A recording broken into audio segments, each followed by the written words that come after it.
presse. Une information importante tout de même. Tous les joueurs sont là, à l'exception d'Aurélien Tchouaméni qui est resté en salle avec le kiné pour faire un travail de récupération à vélo. Voilà, ça confirme la tendance qu'on vous annonce depuis quelques jours au sein du groupe L'Équipe, à savoir la titularisation à venir de Manu Koné avec Adrien Rabiot dans le cœur du jeu de l'équipe de France. Pour le reste, ce qu'on a pu avoir entre hier et l'entraînement d'aujourd'hui, voilà, les tendances qui se confirment avec ce 11 qui se dessine. Mac Maignan dans les cages, à droite Jules Koundé, à gauche Lucas Digne, à la centrale Upamecano, Saliba, les deux milieux de terrain donc que j'ai évoqué un petit peu plus tôt, Rabiot et Manu Koné. À la droite de l'attaque de l'équipe de France, ça devrait être Ousmane Dembélé. C'était un peu le sens de la conférence de presse du jour avec Kylian Mbappé et Didier Deschamps. En numéro 10, Michael Olise, à gauche Bradley Barcola et puis devant le capitaine bien sûr Kylian Mbappé. La météo qui préoccupe les Bleus, mais aussi les chaînes d'infos américaines. Vous allez le voir, on en a beaucoup parlé aujourd'hui sur NBC Philadelphie. Vous voyez des orages potentiels au début du match, à la mi-temps et au coup de sifflet final, bref un peu tout le temps. Des averses et des inondations locales pourraient avoir lieu. Philadelphie est dans la zone jaune où le risque est évalué à 2 sur une échelle de 4. Le match commencera à 17h heure locale. Alors la température sera plutôt abordable, 28 degrés, mais le risque de pluie, il est évalué à 77% au moment du coup d'envoi. Bref, il y a des menaces sur des interruptions potentielles. Alors du coup, il y a un règlement très précis qui a été mis en place par la FIFA pour ces interruptions. Oui, et il était déjà en place lors du Mondial des clubs à l'été dernier. Dès qu'un éclair est détecté dans un rayon, c'est très précis, de 13 km autour du stade, la rencontre est immédiatement suspendue. Les joueurs doivent regagner les vestiaires, les spectateurs doivent rejoindre des zones sécurisées. Le match peut reprendre quand aucun impact de foudre n'a été détecté dans les 30 minutes qui suivent. Et s'il y a un nouvel éclair dans cette zone de 13 km, eh bien, on remet le chrono à zéro, entre guillemets, une nouvelle période de 30 minutes commence. Et il peut y avoir une attente très très longue. On se rappelle lors du 8e de finale du Mondial des clubs l'été dernier, le match de Chelsea contre le Benfica avait duré 4h38. Et il avait été interrompu à la genre 87e ou un truc comme ça. Il restait 3 minutes à jouer.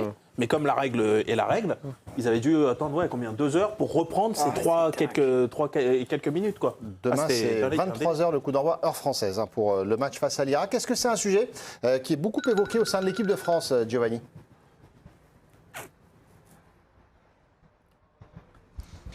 La question a été posée au sélectionneur Didier Deschamps en conférence de presse. Il a plutôt tourné la réponse sous forme d'humour en disant qu'ils avaient beaucoup travaillé sur l'aspect de la chaleur et que si demain le temps était un petit peu plus couvert et donc frais, ils allaient prendre cette fraîcheur avec évidemment beaucoup de bonheur. Mais bon, il a rappelé quelque chose de très factuel. Ils n'ont pas la main sur la situation météo. Il faudra s'adapter. De toute façon, l'adaptation, c'est le maître mot un peu quand même durant cette compétition. Entre les longs trajets, les allers-retours, les incertitudes climatiques, chaleur, pas chaleur, orage, pas orage, ils sont conditionnés à ça, l'équipe de France.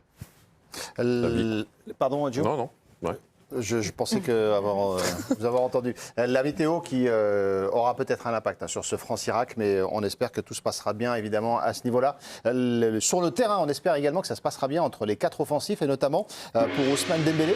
Il en a été beaucoup question lors de la conférence de presse avec Kylian Mbappé et Didier Deschamps. Si vous deviez nous résumer, Giovanni, la manière dont Kylian Mbappé et Didier Deschamps ont défendu Ousmane Dembélé, et on lance la discussion en plateau ensuite.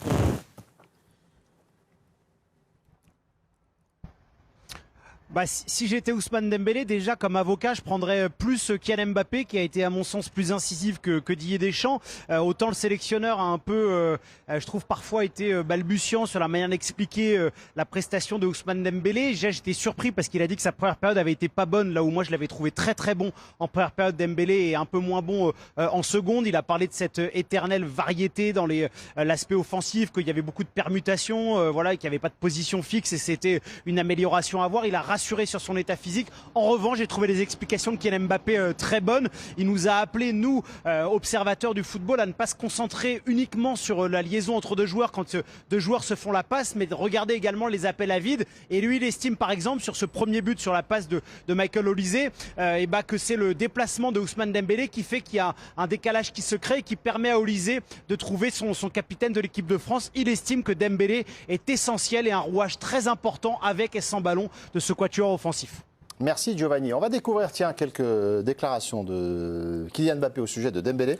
Je ne sais pas si Ousmane a été moins en vue, c'est ce qu'a déclaré Kylian Mbappé en conférence de presse. J'ai revu le match 2 fois.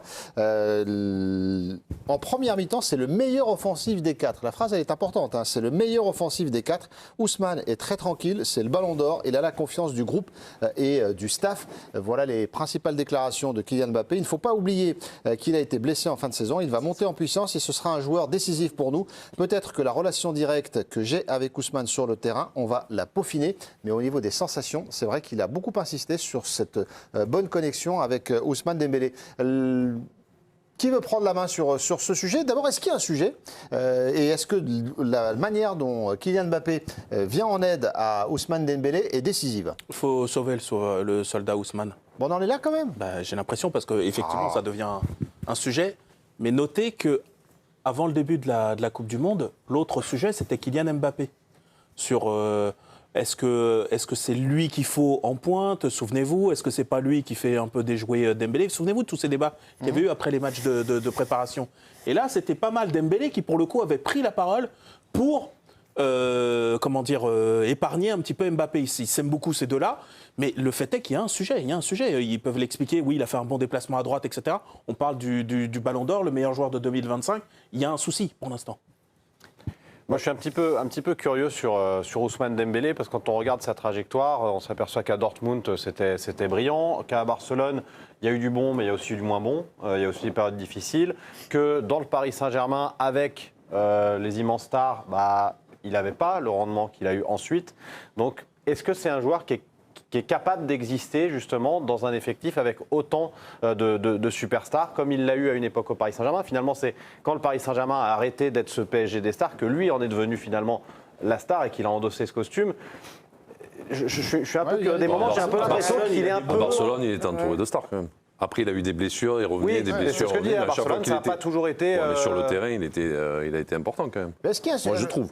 La manière dont il le défend, Kylian Mbappé, est-ce que c'est pas éteindre complètement le débat? On a l'impression que Dembélé, il est là, il bougera pas, et peut-être voir comment mieux l'utiliser ou la question, mais en tout cas, le débat, il n'est pas du tout ouvert. Hein. Le débat, il sera ouvert de toute façon tant que Dembélé, il n'aura pas un rendement, le rendement du Ballon d'Or. On s'attend à ce qu'il fasse des performances comme celles qui l'ont amené à être le meilleur joueur du monde.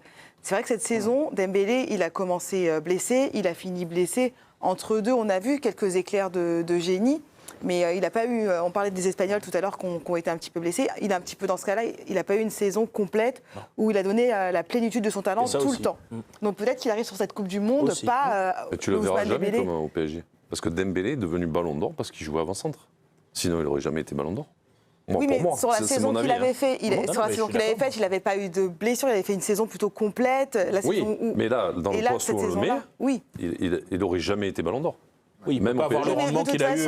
Donc si on attend le joueur du PSG, on ne l'aura jamais. S'il ne joue pas cette place. Il doit se rapprocher quand même des performances qu'il est capable de faire au PSG. Et sauf que là, je pense qu'on n'y est pas encore. Se rapprocher, moi je le voyais sur un côté droit où il faisait plein de différences et qui ne marquait pas beaucoup. Et après, quand on l'a mis dans l'axe, il est devenu le joueur qui est allé chercher le Ballon d'Or. Et là, moi je trouve qu'il n'en fait pas de différence. Il n'est pas à cette position. On doit marquer une pause. Moi, je pense qu'il y a un sujet de Dembélé, mais en même temps, il n'y a pas de sujet. C'est le paradoxe, quoi. Ben ouais. Vous parlez du Ballon d'Or. Et moi, le sujet, c'est ce que Jo vient de dire. En fait, il joue au PSG en ayant fait des matchs incroyables avec un registre bien particulier, avec des choses bien particulières qui sont demandées par l'entraîneur. Il a joué dans l'axe, les axes, le pressing, l'utilisation, les déplacements ici et là. Et là, vous jouez avec l'équipe nationale, soit sur le côté droit, ou c'est la pub, donc on va s'arrêter là. C'est un homme de télé, Régis. Donc j'étais bien parti, je vous remercie, et puis voilà, tout à l'heure. Brisé dans son élan, dans son envol, quoi. Quand même. Tu reprendras au même point tout à l'heure. Exactement. Promis, Régis.